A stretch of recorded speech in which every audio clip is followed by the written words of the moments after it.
Здравейте! Записвам това видео, за да ви представя плагина за WooCommerce на мрежа.net за доставка с куриерска фирма BoxNow. Като първо ще премина през чекаут процеса, добавям продукт в количката, преминавам през нея и стигам до чекаут формата. Тук сме оставили само най-необходимите полета за име, фамилия, имейл адрес, телефон, страна, като полето за страна или държава може да се скрие, ако електронният магазин не продава в чужбина. И след това идват полетата за доставка с BoxNow. Първо се избира населено място, след като селектираме полето, в него се зареждат първо най-големите градове, 10 най-големи града в България, от които може директно да изберем, или ако нашето населено място не е от тях, може да го търсим. Например, аз ще потърся Монтана, избираме населеното място и веднага се зарежда списъка с локари или с автомати на BoxNow в него, като може да изберем или да търсим по името на локара, ако го знаем.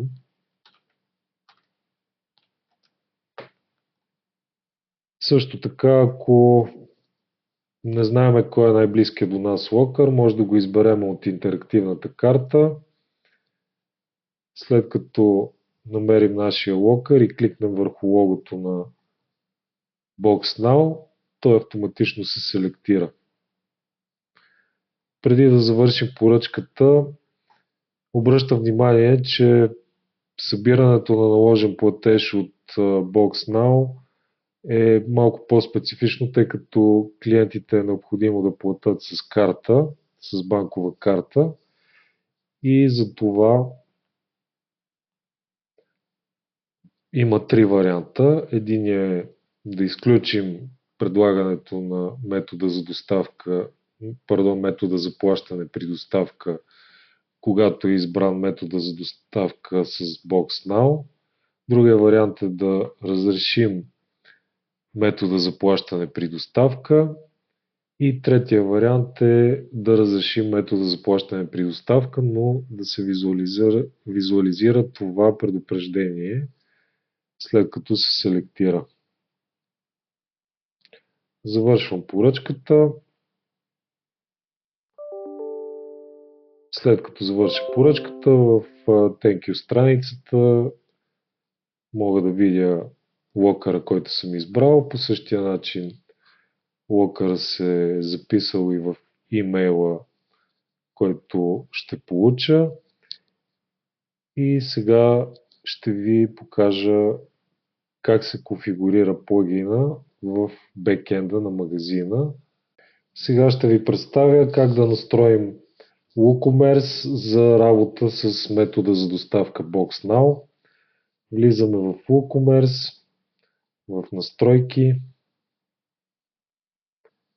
след това доставка.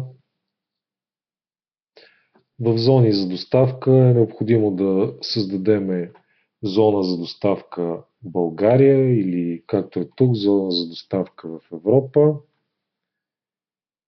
След като създадем зоната за доставка, редактираме я и добавяме метода за доставка BoxNow Delivery. След като добавим BoxNow Delivery, ще го видим по този начин. Може да го подредим където желаем в списъка с методи за доставка, ако имаме и други методи. След това в Shipping Settings, това са препоръчителните настройки при работа с метода за доставка BoxNow. И тук имаме и BoxNow Delivery меню, в което метода трябва да е включен, т.е. тук трябва да има отметка. Тук може да сложим някакво заглавие, което е служебно, то ще се вижда само в бекенда на магазина и може да въведем такса по подразбиране. Тази такса по подразбиране ще се приложи, ако пратката не попада в нито една от нашите конфигурации за цени за доставка в същинските настройки на плагина. След като се впишем в административния панел на WordPress, влизаме в меню WooCommerce и в подменю Box Now. Тук са настройките на плагина, като ще мина набързо през всяка една от тях.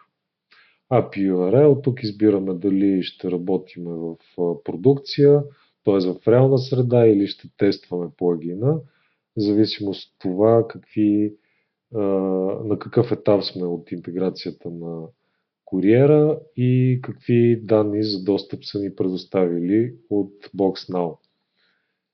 След това въвеждаме клиентско ID, Client Secret, Partner ID. Всички тези данни ще ни бъдат предоставени от куриера и стигаме до склад. Тук също въвеждаме идентификатор на склада според номенклатурата на BoxNow и име на склада, така че да го разпознаваме. Складовете, това са местата, от които BoxNow ще събират пратките за изпращане, като това може да бъде един склад, могат да бъдат няколко и след това при създаване на товарителници да избираме.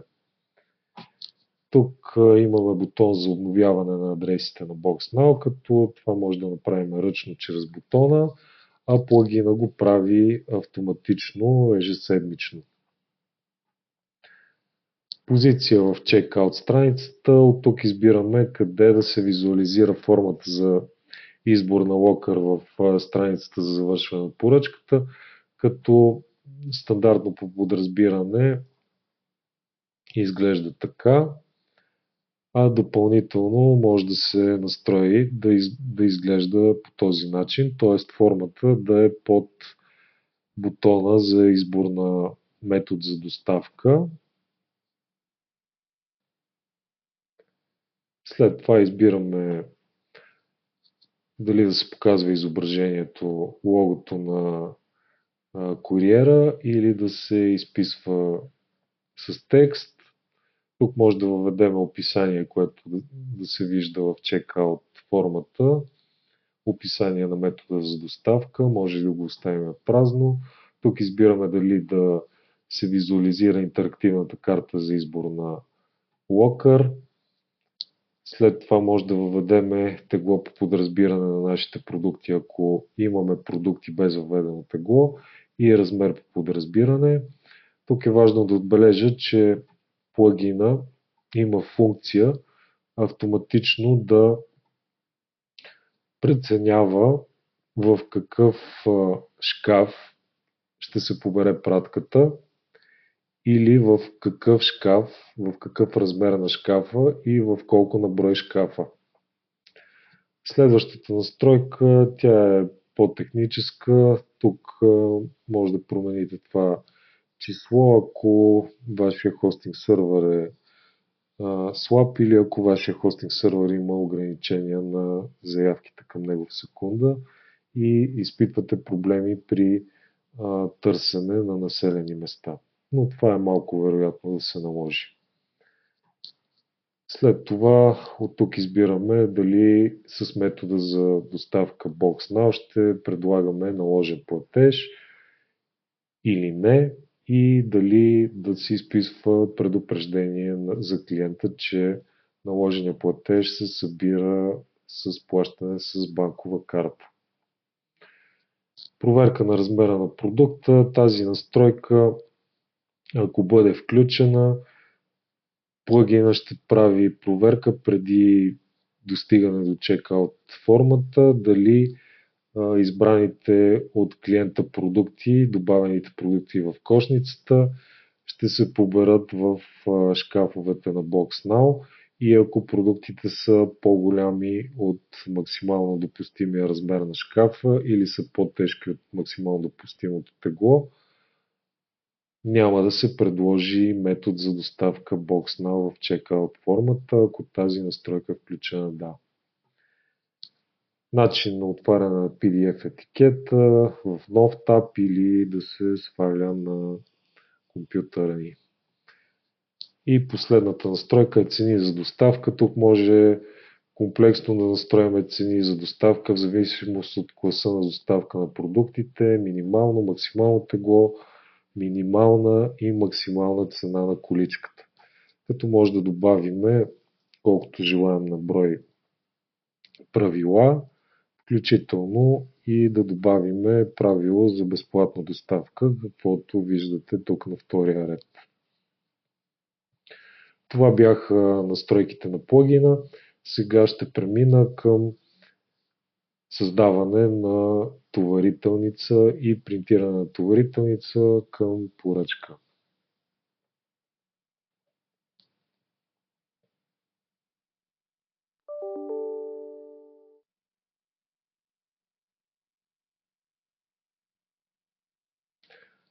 Намирам се в списъка с поръчки на WooCommerce в административния панел на магазина, като тук виждаме колона BoxNow товарителница, в която ако поръчката е направена с доставка с BoxNow, имаме два бутона. Първият бутон подготви товарителница, с него директно създаваме товарителница автоматично. И втори бутон форма за товарителница, който при натискане отваря формата за създаване на товарителница с BoxNow, в която ако желаем може да променим някои от параметрите, например да изберем друг склад, ако имаме повече от един, от който ще бъде изпратена пратката, да добавиме локари, т.е. кутии, и да добавиме описания към товарителницата. В случая аз ще създам автоматично една пратка и след това ще отворя PDF етикета й. Това е, етикета е готов за принтиране. Ако желаем, бихме могли да подготвяме пратките директно от списъка с поръчки или да влизаме в страницата за редактиране на поръчката и да създаваме товарителницата от тази форма. Освен това, плагина дава възможност да променим локъра, т.е. да изберем друг локър, ако след като поръчката постъпи, по някаква причина клиентът се свърже с нас и желае да промени локъра, до който пратката ще бъде доставена. Това е представянето накратко на плагина за доставка с Courier BoxNow за WooCommerce на мрежа.net.